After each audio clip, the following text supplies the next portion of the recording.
Hello po sa inyo lahat at magandang araw po muli at welcome back po ulit sa ating channel. At ngayon po ay meron tayong ginagawang speed meter. Ayun po, sa Toyota po ito. So share ko lang po ito para dagdag kaalaman sa may mga Toyota model na ganitong speed meter.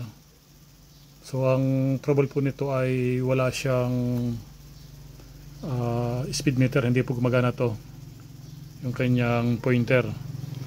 In the same time, yung kanya pong RPM ay hindi na rin po siya gumana. So bali na-check ko na po ito at ang naging problema po niya ay mga kapasitor.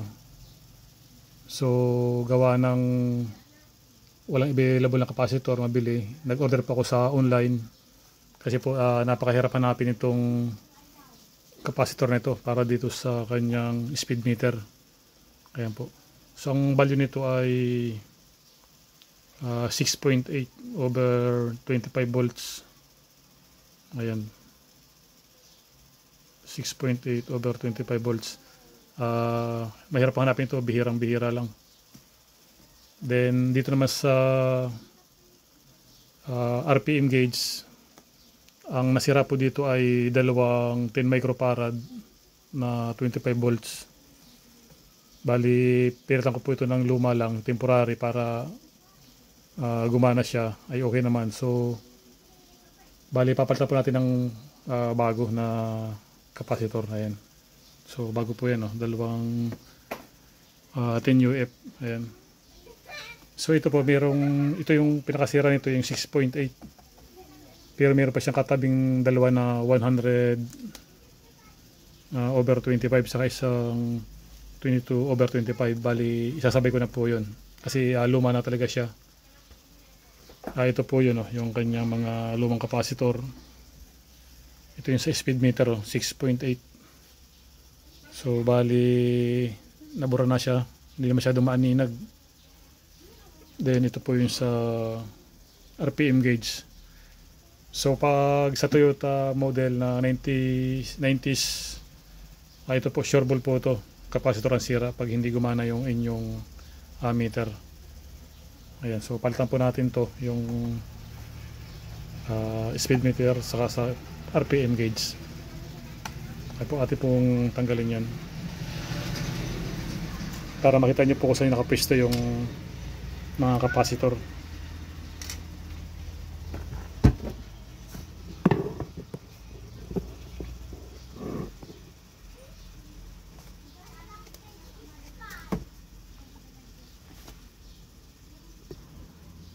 So ito po bali may ano lang po siya, may mga clips lang dito, makikita nyo.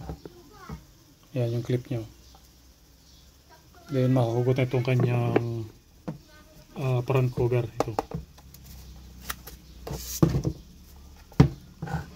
isikutin lang to yung kanyang mga clips.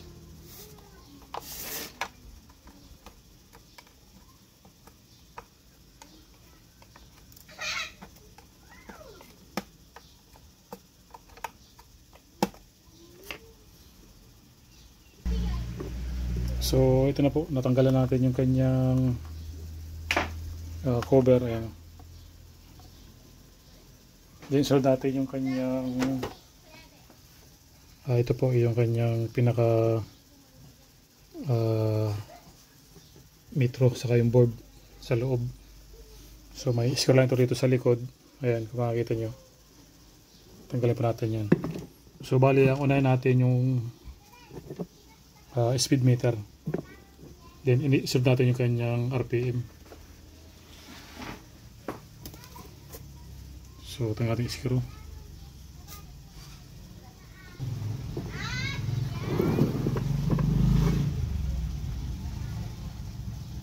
Ayan po, may screw dito ng 4. Tanggal lang to. Then mahugot natin yung kanyang speed meter.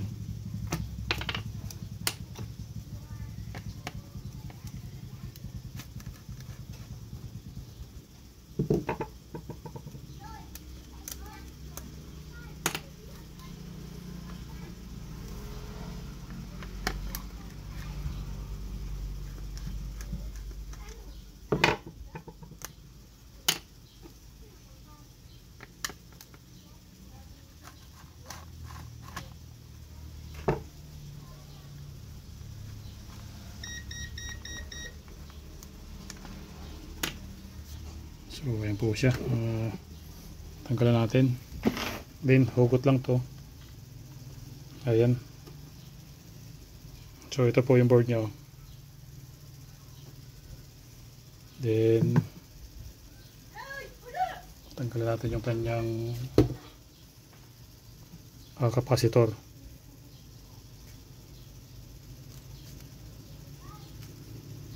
Ayan po, kung makita nyo, ito yung capacitor nyo. Ayan po siya.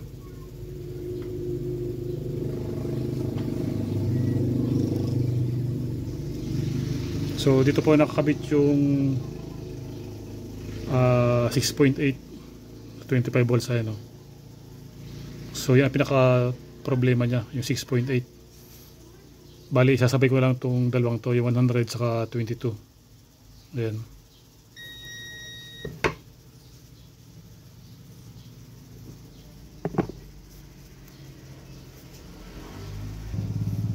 So ito po yung lumang 6.8. Check natin uli para makita nyo. Ayan, sa capacitance tayo.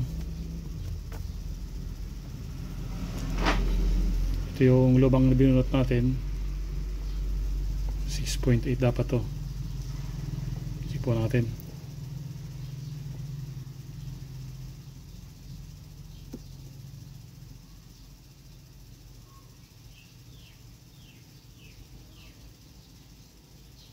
So almost wala na siyang value. Nakita niyo po. Try natin yung mga bago nating in order. Ayan, ito yung 6.8. Check po tayo ng isang piraso kung magtatama yung reading niya.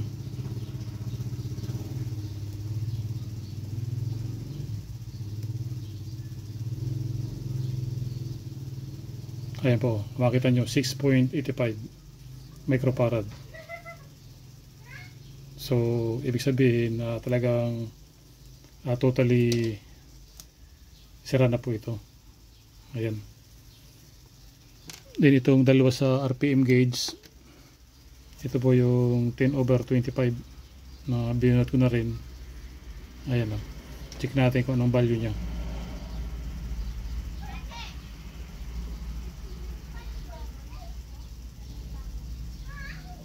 Ayan, almost wala na rin siyang value. Almost open na rin siya.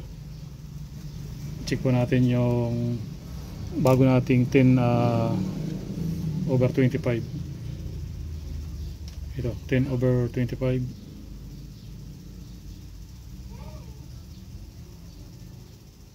Ayan. Yan, 10/25. Check po natin kung anong value niya.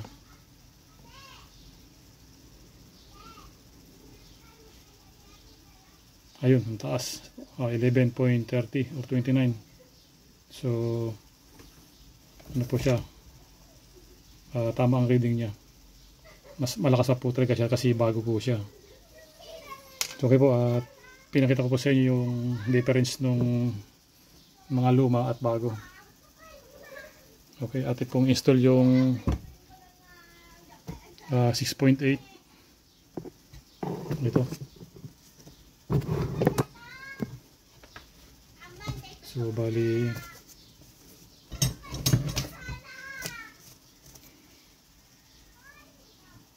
ito natin isa kasi isa lang ating gagamitin. Isa lang po.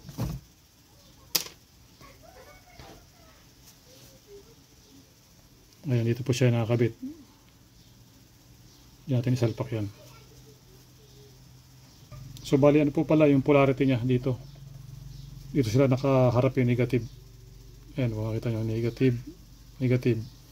Then itong bagong 6.8, dito rin po yung negative niya, yung facing ng polarity. So ayun na po, napalitan natin yung mga capacitor niya. Ito yung sa speed meter. Ayan po siya, kung makikita nyo. Ayan po siya. So kaya po naging itsura niya, gawa ng yung capacitor po ay hindi nakasya. Kasi yung luma po niya ay maliliit lang. Ayan. So tutukod na po siya kaya medyo nakatagilid na konti. Pero okay naman po, gawa ng hindi naman siya tatamad dun sa kanyang housing. Ayan. So bali yun naman sa RPM, ito po yan. Yung dalawang 10/25. Ayan, napalitan na po natin ng bago yan. So pwede na po nating isalpak muli. Ayan. Salpak ko na po natin to. So ayun na po siya. Bali alang po ito. Meron lang siyang tatlong connection. Ayan. 1, 2, 3. So ito po siya. Bali salpak lang naman itong harness wire nya. Then 4 na screw. Tapos yung kanyang cover. Ayan po siya. Ito pong isalpak. Ayan po, naikabit natin yung kanyang connection. Then bali salpak lang to dito. Ayan o. Then may screw po siyang 4. 1, 2, 3, 4. Ayan. So, salpak na po siya. Pwede natin siyang testingin. So ito na po siya. Kung makikita nyo, gumagalaw yung ating gauge sa kanyang speed meter at sa RPM. Ayan po siya. So okay na po siya at napagaya natin. Bali capacitor po yung naging problema nya. So sana po ay nakatulong sa may mga Toyota Model 90s. At maraming salamat po sa ipanood. At huwag mong kalimutan mag-subscribe sa aking channel at ilagay share po natin. At maraming salamat po.